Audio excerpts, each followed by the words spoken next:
بسم اللہ الرحمن الرحیم۔ السلام علیکم ناظرین، میں جواد یوسف اور آپ سب کو اپنے آفیشیل چینل میں خوش آمدید کہتا ہوں۔ ناظرین، بھارت کی سرحد پر بڑے پیمانے پر پاکستانی آرمڈ فورسز نے آرٹلری ڈپلوائے کرنا شروع کر دی ہے اور 200 سے زیادہ خطرناک ہتھیار جو کہ چین سے منگوائے گئے تھے اس وقت وہ بھارتی سرحد پر تعینات کر دی گئے ہیں۔ بھارتی میڈیا میں اس وقت چیخوں کی آوازیں سنائی دے رہی ہیں، اور صرف یہ نہیں بلکہ ناظرین بھارتی فورسز بھی ہائی الرٹ پر ہو چکی ہیں۔ وہ کون سے ہتھیار ہیں جو کہ پاکستان نے چین سے منگوائے تھے؟ بھارت کی کون سی سرحد کے قریب ان کو ڈپلوائے کیا گیا ہے؟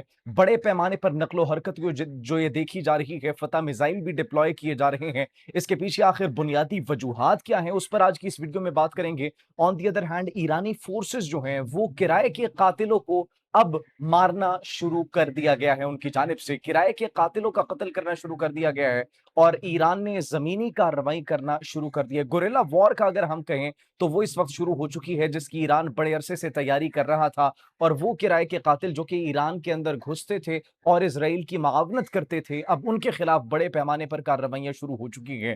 عرب ممالک سے امریکہ نے اپنی فوجوں کو واپس بلانا شروع کر دیا ہے، اور اس کے پیچھے کیا وجوہات ہیں وہ ہم پہلے ہی بتا چکے ہیں۔ اس کے پیچھے دو ریزنز ہم نے آپ کو دی تھی، یا تو یہ کہ امریکی فورسز اتنا نقصان برداشت کر چکی ہیں کہ اب وہ مزید نقصان برداشت نہیں کر سکی، اور اس کے ساتھ ساتھ جو امریکی فوجیوں کو جہنم واصل کرنے کی اطلاعات موصول ہو رہی تھی ایران کی جانب سے اٹیکس میں، اس کے بعد ناظرین اب امریکہ کا اسلحہ اور انٹرسپٹر میزائلز بھی اتنے کم ہو چکے ہیں کہ بالآخر انہوں نے مشرق وسطی سے، خلیجی ممالک سے اپنے فوجیوں کو واپس بلانا شروع کر دیا ہے۔ اب امریکہ کے پاس اور کوئی آپشن نہیں بچا، اور ایک طریقے سے انہوں نے سرنڈر کر دیا ایران کے سامنے۔ پاکستان کی سیاست کی ناظرین اگر بات کی جائے تو پاکستان کی سیاست میں بڑی ہلچل ہے۔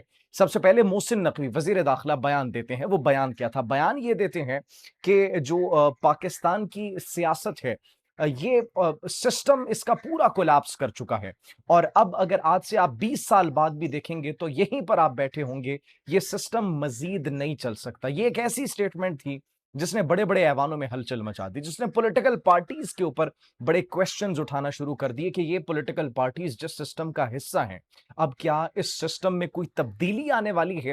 اور اب محسن نقوی کی جانب سے ایک اور بیان سامنے آیا ہے جس نے واضح طور پر یہ بتا دیا ہے کہ پاکستان کے اندر بہت بڑی کوئی سیاسی تبدیلی یا پھر جو اس وقت پاور کوریڈورز ہیں ان میں تبدیلی آنے والی ہے۔ کون کون سی جماعتیں اس سے افیکٹ ہو سکتی ہیں، تجزیہ کار اس پر کیا رائے دے رہے ہیں، اور آخر محسن نقوی نے ایسا کیا بیان دیا جس کی وجہ سے سیاسی ایوانوں میں ہلچل مچ چکی ہے، اس پر بھی آج کی اس ویڈیو میں ہم بات کریں گے۔ سب سے پہلے ناظرین آپ کو بتاتے ہیں سب سے بڑی خبر آج کی وہ یہ کہ بھارتی سرحد پر پاکستان نے جو آرٹلری ڈپلوائے کرنا شروع کر دی ہے۔ ناظرین، پاکستان نے 2019 میں چین سے SH-15 آرڈر کیے تھے، اور 2022 میں ان کی ترسیل باقاعدہ طور پر شروع ہوئی، پاکستان نے وہ حاصل کرنا شروع کیے۔ اب پاکستان نے 250 کے قریب وہ جتنے بھی آرٹلری ہیں SH-15 ان کی ڈپلوائمنٹ کر دی ہے، اور یہ خبر دے رہے ہیں انڈیا ٹوڈے۔ انڈیا ٹوڈے کی خبر ہے یہ، انڈیا ٹوڈے کے اندر یہ رپورٹ شائع ہوئی ہے، اور جو بھارتی اینالسٹس ہیں وہ یہ چیخ چیخ کر پکار رہے ہیں کہ پاکستان نے بڑے پیمانے پر فتح میزائلز ڈپلوائے کرنا شروع کر دیے ہیں، آرٹلری ڈپلوائے کرنا شروع کر دی ہے، چین کے جو ہتھیار ہیں وہ بھارت کی سرحد کے قریب ڈپلوائے کر دیے ہیں۔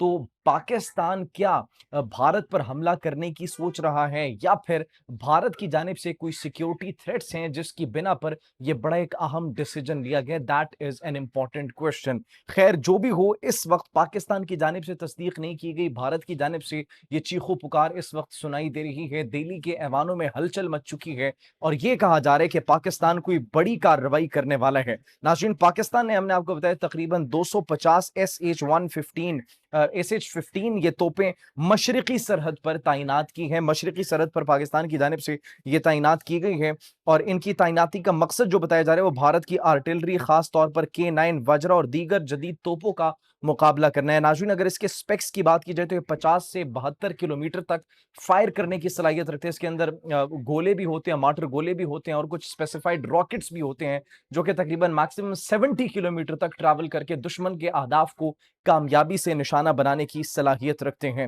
یہ اب ناظرین پاکستان کی جانب سے ایک ایسا قدم اٹھایا گیا جس نے بھارت کے خوف میں مزید اضافہ کر دیا ہے، اور پھر صرف یہ نہیں ناظرین، اگر ہم ایران کی جانب دیکھیں تو ایران کی جانب سے بھی کچھ بڑے پیمانے پر اس وقت